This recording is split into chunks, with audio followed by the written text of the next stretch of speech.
अब अपनी रानी की इतनी बातें सुन के वो राजा हम जाके और हंसी खुशी से वो अपना राजपाट साधु को दान कर देते हैं।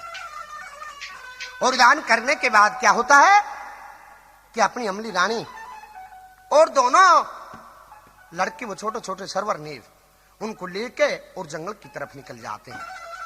अब सारा दिन चलते चलते गुजर जाता है। जब सारा दिन हो जाता चलते चलते तो छोटे छोटे बच्चे थे और कदे पाया चल नहीं हारे हुए। तो वो राजा अम्ब और अमली भी थे, लेकिन वो बड़े थे, समझदार थे, समझते थे बातों को, चलते रहे। लेकिन वो छोटे छोटे बच्चे सरवर नीर जब शाम हो जाती है चलते चलते बड़े थक जाते हैं, थकन से चूर हो जाते हैं और अपने माता पिता से क्या क्या कहते हैं एक बात के द्वारा किस तरह से दर्शाया है। बोले क्या मत चलते चलते यारे पिताजी बिया बाल में हम चलते चलते हारे पिताजी बिया बाल में हम चलते चलते हारे पिताजी बिया बाल में।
सरवर नीर ने अपने पिताजी से कही तो गोदी उठा लेता है दोनों बच्चों को और कभी मुंह चूमता है कभी पुचकारता है, क्योंकि वो राजा के लड़के थे, उन्होंने कभी इतना दुख नहीं देखा था। कभी पसीना पूछता है और कभी अमली रानी झपट्टा मार कर छीन लेती है और लाड करते हुए जंगल में चलते रहे तो क्या देखते हैं, एक सराय बठियारे की सराय दिखाई देती है। वहां जाते हैं, सराय के ऊपर जाकर और देखा तो यहाँ कोई मानस दिखाई नहीं दिया, तो आवाज दी तो एक औरत जो बठियारी वहां की मालकिन थी वो निकल के आती है और उससे बाहर आने के बाद राजा हम और अमली किस तरह से प्रार्थना करते हैं क्या बताया एक बात के द्वारा।